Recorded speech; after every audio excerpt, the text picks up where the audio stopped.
Hello friends, good morning. कैसे हैं आप सभी? मैं आशा करती हूँ आप सभी बहुत ही अच्छे होंगे और मन लगा के पढ़ाई लिखाई कर रहे होंगे। तो मैं भी बहुत अच्छी हूँ। आई होप आप सभी भी बहुत अच्छे होंगे।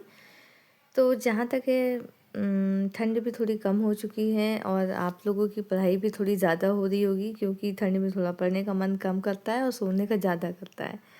तो ऐसा कुछ हो नहीं रहा होगा, आप लोग भी पढ़ाई लिखाई अच्छे से कर रहे होंगे।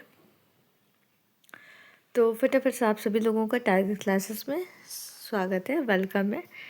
टारगेट क्लासेस को अभी तक आपने लाइक नहीं किया है, सब्सक्राइब नहीं किया है, तो फटाफट से उन्हें लाइक शेयर सब्सक्राइब जरूर कर दें। उसके बाद हमसे जुड़े रहने के लिए हमारे इस चैनल को और अगर आगे बढ़ाने के लिए तो आप हमें सब्सक्राइब कर सकते हैं। तो आज हम कुछ टॉपिक लाए हैं जो आपको क्वेश्चंस में आपको देखने को मिलता है सीटेट के।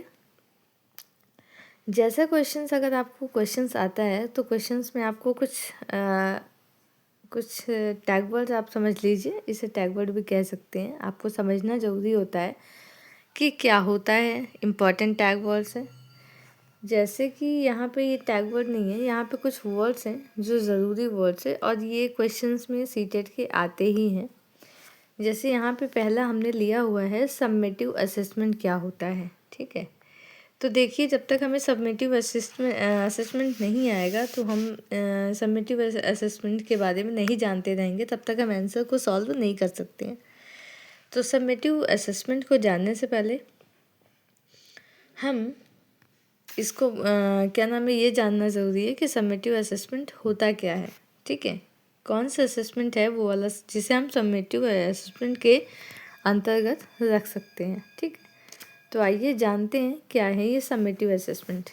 क्वेश्चन में आता ही आता है, डेफिनेटली आता है। आप PYQ खोल कर देख सकते हैं। ये सारे वर्ड्स है जो एक बार नहीं बार बार ही पूछे गए हैं और इससे अलग कुछ आता ही नहीं है। ये वर्ड्स आपको बार बार से सीटेट के PYQ में देखने मिलेगा और आगे आने वाले एग्ज़ाम में भी आपको देखने मिलेगा। जैसे सबमिटिव असेसमेंट हो गया, फॉर्मेटिव असेसमेंट हो गया, द्वंद्वात्मक उपागम क्या होता है, क्रिटिकल थिंकिंग क्या होती है। ये सारी चीज़ें अगर आपको पता होंगी ना तो आंसर सॉल्व करने में आपको 1 मिनट भी नहीं लगेगा, आप फटाफट से आप सॉल्व कर सकते हैं, ठीक है। तो आइए जानते हैं सबमिटिव असेसमेंट क्या होता है। एक तरह का मूल्यांकन है जो किसी कोर्स या प्रोग्राम के अंत में होता है। इसका उद्देश्य छात्रों को सीखने की प्रक्रिया का आकलन करना होता है, उन्हें ग्रेड या मार्क्स देना होता है। फॉर एग्ज़ाम्पल में हमने लिख रखा है अंतिम परीक्षा या प्रोजेक्ट रिपोर्ट, ठीक। तो हम सबमिटिव असेसमेंट जैसा कि समझ में आ रहा है, अगर एग्ज़ाम्पल आप समझ लीजिए, जो एंड में आपकी जो एग्ज़ामिनेशंस होते हैं या फिर जो आपका लास्ट का प्रोजेक्ट वर्क होता है या रिपोर्ट होती है उसकी, जैसे साल भर टीचर ने पढ़ाया, ठीक है। साल भर पढ़ाने के बाद हम हर 6-6 महीने पे सच में ना करके एकदम एंड में मतलब हम परीक्षा लेते हैं, एग्ज़ाम लेते हैं, तो उसे ही हम सबमिटिव असेसमेंट कहते हैं। जैसे कि यहाँ पे लिखा भी हुआ है, एक तरह का मूल्यांकन जो किसी कोर्स या प्रोग्राम के अंत में होता है। भाई, आपने कुछ पढ़ाया है, उसका आपने तुरंत असेसमेंट ना लेकर 6 महीने या साल भर के बाद असेस्ट किया, तो इसे हम बोलेंगे सबमिटिव असेसमेंट, ठीक है। और भी आगे हमारे पास वर्ड्स हैं ऐसे जो आते ही रहते हैं, आप देख सकते हैं। नेक्स्ट है हमारा फॉर्मेटिव असेसमेंट। रचनात्मक मूल्यांकन क्या होता है? रचनात्मक मूल्यांकन भी बार बार पूछे जाने वाले क्वेश्चंस में आता है। पहले इन सब का मतलब समझ लो, क्योंकि इन सब का मतलब अगर पता होगा तो आंसर सॉल्व करने में आपको चुटकी भर भी समय नहीं लगने वाला है, ठीक है। तो मैंने कुछ ऐसे ही टॉपिक्स आपके लिए लाए हैं जिससे आपको मतलब बहुत ही हेल्पफुल होने वाला है। इसकी तो मैं गारंटी करती हूँ कि आप लोग एक बार देख लेंगे इसे तो बहुत ही आपको हेल्प मिलेगी इसमें। तो नेक्स्ट है फॉर्मेटिव असेसमेंट क्या होता है? एक तरह का मूल्यांकन जो सीखने की प्रक्रिया के दौरान होता है, जिसका उद्देश्य छात्रों की प्रकृति को ट्रैक करना और उन्हें सुधारने में मदद करना होता है, ठीक है। यह एक तरह का चलते फिरता मूल्यांकन होता है। इससे यह जानने में मदद मिलती है कि छात्र क्या सीख रहे हैं और कहाँ उन्हें मदद चाहिए, ठीक है। जैसे आप ZPD वाला नहीं समझ सकते हैं, ZPD जो वाइगोस्की का है सिद्धांत,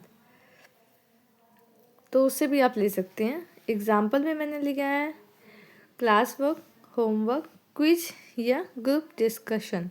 ठीक, फॉर्मेटिव असेसमेंट या रचनात्मक मूल्यांकन हम उसे कहते हैं जो साल के अंत में नहीं लिया जाता है, बल्कि बीच बीच में आपने जैसे कि बच्चे को कुछ टास्क दिए हैं, कुछ कंप्लीट कराएं, या आपने कुछ बच्चों को बताया है। ठीक, तो बच्चे क्या करते हैं, नेक्स्ट डे आपने उसी को होमवर्क दिया है तो बच्चे उससे वही चीज़ को अगर आपने बताया हुआ है, बच्चों को समझ में आया हुआ है, तो वो होमवर्क आराम से करके लाएंगे। तो इससे होता है, इससे क्या होता है कि हमें ये पता चल जाता है कि बच्चे कितना सीखे हैं जो हमने पढ़ाया है, और आगे उन्हें कितना आता है वो भी ये चीज़ पता कर लेते हैं। ठीक है, तो इसलिए ये असेसमेंट जो होता है वो हम डे बाय डे भी कर सकते हैं, 6 महीने पे भी कर सकते हैं ना, लेकिन साल भर वाला असेसमेंट नहीं है। ठीक है, इससे हमारा 6 महीने 4 महीने पे बच्चों के असेसमेंट या क्लास वर्क के रूप में हम ले सकते हैं। तो इसी बोलते हैं रचनात्मक मूल्यांकन, जो सीखने की प्रक्रिया के दौरान होता है। मतलब बच्चों को कुछ आपने सिखाया, सिखाने के बाद ही आप उनका मतलब असेसमेंट कर रहे हैं कि बच्चे ने आपका क्या सीखा है। उसको आप चाहे होमवर्क दे सकते हैं, चाहे आप क्लास में भी उनको असिस्ट कर सकते हैं, या आप कोई क्विज दे सकते हैं, या फिर आप ग्रुप डिस्कशन करा सकते हैं। मान लो कोई टॉपिक आपने उनको दिया पढ़ने के लिए, उन्होंने पढ़ा, ठीक, पढ़ने के बाद आप ग्रुप डिस्कशन कराइए कि किस बच्चे ने कितना सीखा है। ठीक, इसे ही हम बोलेंगे फॉर्मेटिव असेसमेंट। और ये बार बार से आने वाला क्वेश्चन है जो आपको बहुत ही हेल्प करने वाला है हमारे सीटेट के एग्ज़ाम में। ठीक है, आगे हम कुछ और जानते हैं। द्वंद्वात्मक उपागम, ये भी देखने को मिला है, ये भी जो वर्ड है ये भी हमारा देखने को मिला है। द्वंद्वात्मक उपागम क्या होता है, तो आइए इसके बारे में जानते हैं। द्वंद्वात्मक उपागम से तात्पर्य है ज्ञान के विकास की मुख्य विधि के रूप में विद्यार्थी और शिक्षक के बीच में वार्ता का प्रयोग करना। ठीक, द्वंद्वात्मक उपागम में क्या होता है, इसमें शिक्षक होते हैं और छात्र होते हैं। शिक्षक और छात्र के बीच में क्या होती है, वार्ता होती है, डिस्कशन होता है। ठीक है, तो जो ये मुख्य विधि होती है इसे ही हम क्या बोलते हैं, द्वंद्वात्मक उपागम बोलते हैं। ठीक है, ये सब जो आप इसे टैग वर्ड्स भी कह सकते हैं, और इसे एक मोस्ट इम्पॉर्टेंट वर्ड भी कह सकते हैं, जो आपके क्वेश्चन में, बड़े से बड़े क्वेश्चंस में आपको देखने को मिलेगा। और जब भी आप इसके बारे में जान जाएंगे छोटे छोटे वर्ड्स को, जैसे कि आपका रचनात्मक मूल्यांकन क्या होता है, समेटिव असेसमेंट क्या होता है ना, द्वंद्वात्मक उपागम क्या होता है, तो क्वेश्चन सॉल्व करने में ज़रा भी समय नहीं लगने वाला। नेक्स्ट है आपका समालोचनात्मक सोच, इसे ही हम क्रिटिकल थिंकिंग बोल सकते हैं। ठीक है, क्रिटिकल थिंकिंग क्या होता है आइए जानते हैं। यह छात्रों को उच्च स्तरीय सोच के लिए तैयार करती है। यह समस्या समाधान करने की क्षमता को प्रोत्साहित करती है। ठीक, भाई क्रिटिकल थिंकिंग बच्चा कब कर सकता है, क्रिटिकल थिंकिंग उच्च स्तरीय सोच को के लिए तैयार करती है। जब आपको बहुत ही ज़्यादा जिस चीज़ पे डिस्कस करना होता है या आपको व्याख्या करनी होती है, उस चीज़ में आपको क्या करनी होती है, यहाँ पे मैं लिख दे रही हूँ, व्याख्या करना। ठीक है, यहाँ पे हम आपको लिख दे रहे हैं व्याख्या करना। जब सीधे से है इसका सोच जो है, जो क्रिटिकल थिंकिंग होता है, इसमें तथ्यों को बताना होता है या व्याख्या करना होता है। और जहाँ पर भी व्याख्या करने की बात होती है, चर्चा करने की बात होती है आपस में, है ना, सोचने विचारने की, ज़्यादा से ज़्यादा सोचने विचारने की बात होती है, वहाँ पे आता है हमारा क्रिटिकल थिंकिंग। ठीक है, और क्रिटिकल थिंकिंग हमारा वन वर्ड्स क्वेश्चन आंसर नहीं होता है, कि जैसे हमारी भारत की राजधानी क्या है, हमारी क्या अमेरिका में कितने जो है राज्य हैं, इस तरीके के क्वेश्चन नहीं होता है। ठीक है, तो इसमें आपको चर्चा दी जाएगी कि भारत और अमेरिका एक दूसरे से किस तरह से अलग है और क्यों। इस तरीके की जो सोच वाले क्वेश्चंस आपके आते हैं ना, ये आपके क्रिटिकल थिंकिंग से रिलेटेड होते हैं। ठीक है, तो आप ये भी वर्ड्स ध्यान रखिएगा क्रिटिकल थिंकिंग का। आगे भी हम आपको बताते हैं क्या है। आगे है ओपन एंडेड क्वेश्चंस। ये यहाँ ओपन एंडेड क्वेश्चन, ये क्या होता है, ये एक नोट्स है जिसे मैंने बना रखा है, और इसे छोटे छोटे जो वर्ड्स हैं हमारे, ये बहुत कंफ्यूज करते हैं, बार बार क्वेश्चन में आते हैं। ठीक, तो इसे एक बार लिख करके हज़ारों बार पढ़ डालो तो ये क्वेश्चन जब भी आपके दिमाग में आएंगे या फिर कॉपी पे आएंगे तो आपको आप समझ जाएंगे कि आंसर कौन सा होने वाला है ना। तो यहाँ पे ओपन एंडेड क्वेश्चन में क्या होगा, ये क्या है, एक ऐसा सवाल है जिसका जवाब देने के लिए व्यक्ति को अपने विचारों और शब्दों का उपयोग करना होता है।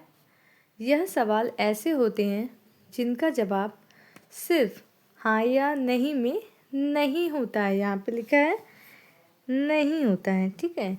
यस और नो वाले क्वेश्चन नहीं है, वो इसके नाम से ही पता चलता है ओपन एंडेड क्वेश्चंस, यानी इसमें क्या होगा, एक सवाल के कई सारे जवाब हो सकते हैं ओपन एंडेड क्वेश्चन से ही, ठीक है। यहाँ पे क्या है, नहीं दिया जाता है, मतलब एग्जाम्पल जैसे हम देंगे तुम्हें यह किताब कैसी लगी, ठीक है। तो आप इसके बारे में कई चीज़ें बता सकते हैं, है ना, कई आंसर दे सकते हैं। ये किताबें पढ़ने में बड़ी रोचक है, ये किताबों में बहुत सारी जानकारियाँ मिलती हैं, या ये किताब बहुत ज़्यादा ही अच्छी है, इसमें बहुत ज़्यादा ही क्वेश्चन आंसर दिए हुए हैं। तो आप इस तरीके से करके इन पर कई सारी चीज़ें आप कर सकते हैं, ठीक।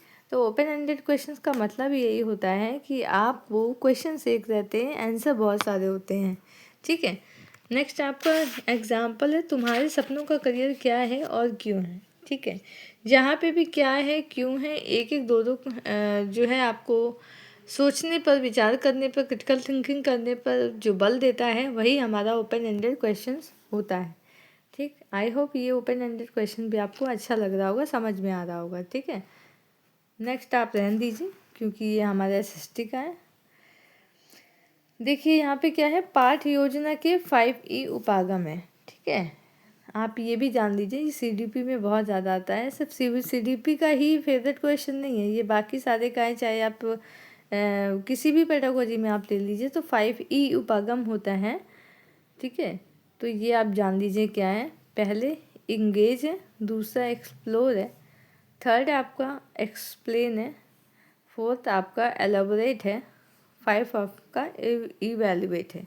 इन पांचों के नाम आपको याद रखने हैं क्योंकि 5E उपागम जब भी आपसे पाठ्य योजना में लेसन प्लान में पूछेगा तो आपका यही होता है, इंगेज करना, एक्सप्लोर करना, एक्सप्लेन करना, एलाबोरेट करना और इवेल्युएट करना, ठीक।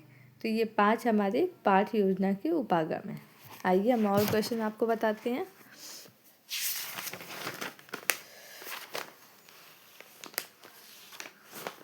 देखो यहाँ पे दिया हुआ है इंटीग्रेटेड लर्निंग स्किल्स, ये क्या होती है, इंटीग्रेटेड लर्निंग क्या होती है, आओ हम ये बताते हैं आपको। इंटीग्रेटेड लर्निंग से तात्पर्य है विभिन्न विषयों या कौशलों को एक साथ जोड़कर सीखना, ठीक है। इंटीग्रेट का ही मतलब होता है एक साथ में लेकर चलना। यह एक ऐसा तरीका है जिसमें अलग अलग विषयों के बीच संबंध बनाकर ज्ञान को अधिक से अधिक प्रभावी और अर्थपूर्ण बनाने पर बल दिया जाता है, ठीक है। इंटीग्रेटेड लर्निंग का क्या होता है, आपके कई सारे सब्जेक्ट को एक में ही मतलब मर्ज करके पढ़ाया जाता है। जैसे आपका सामाजिक विज्ञान ही जैसे ले लो, आपका सामाजिक विज्ञान SST ले लो, SST में आपको ज्योग्राफी, हिस्ट्री, अर्थशास्त्र, नागरिक शास्त्र, है ना, बहुत सारे सब्जेक्ट को कॉम्बिनेशन से मिलता है, इसलिए SST बहुत ज़्यादा डीप है ना। तो आप इसको भी ले सकते हैं। तो इसमें ये बोल रहा है एक साथ जोड़ करके सिखाना। अगर एक साथ जोड़ करके उसमें कई सारी चीज़ें बतानी होती है, मतलब को रिलेट कराना, एक तरीके से कहते हैं कि को रिलेट कराना। यह एक ऐसा तरीका है जिसमें अलग अलग विषयों के बीच संबंध बनाना होता है, ठीक है। भाई किसका सामाजिक विज्ञान का अर्थशास्त्र के साथ क्या संबंध है, अर्थशास्त्र का भूगोल के साथ क्या संबंध है, भूगोल का हिस्ट्री के साथ क्या संबंध है, ये सारी चीज़ें होती हैं एक दूसरे से को रिलेट करा के पढ़ाना, जिससे आपको ज्ञान ज़्यादा से ज़्यादा मिल सके और अर्थपूर्ण मिल सके, जिसका कोई अर्थ होता हो, ठीक। उसे ही हम बोल सकते हैं इंटीग्रेटेड लर्निंग स्किल्स, ठीक। नेक्स्ट तो आपको पता ही होगा, त्रिभाषा सूत्र है ना, थर्ड लैंग्वेज आपको पता ही होगा NEP 2020 के अनुसार। पहला है मातृभाषा या क्षेत्रीय भाषा, आपकी मदर टंग लैंग्वेज आएगी हमारी, या क्षेत्रीय भाषा आएगी आपकी पहली। सेकंड आपकी आएगी हिंदी भाषी राज्यों में या अन्य आधुनिक भारतीय भाषा, गैर हिंदी भाषा या राज्यों में।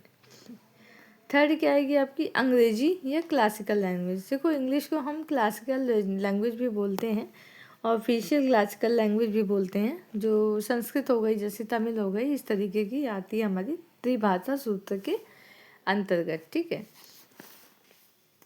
नेक्स्ट हमने लिख रखा है बॉटम अप अप्रोच। क्या होता है भाई, नीचे से बॉटम मतलब होता है नीचे, अप मतलब होता है ऊपर, तो नीचे से ऊपर की ओर ले जाना होता है बॉटम अप अप्रोच। एक टॉप डाउन अप्रोच होता है और एक बॉटम अप अप्रोच होता है। टॉप डाउन क्या होता है, ऊपर से नीचे की ओर चलना, और बॉटम अप अप्रोच क्या होता है, नीचे से ऊपर की ओर जाना। इसमें क्या होता है, इस अप्रोच में पहले साउंड दिया जाता है, वर्ड दिया जाता है, मतलब छोटी छोटी चीज़ें पहले कनेक्ट की जाती हैं। जैसे आपको साउंड देगा, फिर वर्ड देगा, शब्द देगा, फिर आपको क्या देगा, सेंटेंस स्पीच देगा। ठीक है, मतलब पहले शब्द देगा, छोटे छोटे से स्टार्ट करते हैं इसमें, और आगे क्या हो, बड़े बड़े सेंटेंस या ऑडियो दिया जाता है। ठीक है, ये आपको बॉटम अप अप्रोच होते हैं। नोट में यहाँ लिखा हुआ है, ये वाला नोट नहीं है, ये दूसरा नोट है। ठीक है, बॉटम अप्रोच का मतलब आप तो समझ ही गए होंगे। पहले आपको साउंड ध्वनि दी जाएगी, ठीक है, वर्ड दिया जाएगा, शब्द दिया जाएगा, फिर सेंटेंस दिया जाएगा। इस तरीके की हाँ अप्रोच को हम बॉटम अप या छोटे से बड़े की तरफ जाना कहते हैं। ठीक है, आई होप ये इससे की छोटी छोटी चीज़ें मैं आपको देती रहूँगी जो आपकी हेल्प करेंगे बहुत ही ज़्यादा सीटेट में। तो ठीक है, thank you for watching. Please मेरे चैनल को लाइक नहीं किया है, सब्सक्राइब नहीं किया है तो कर दीजिए और फॉलो कर दीजिए। Thank you so much for watching.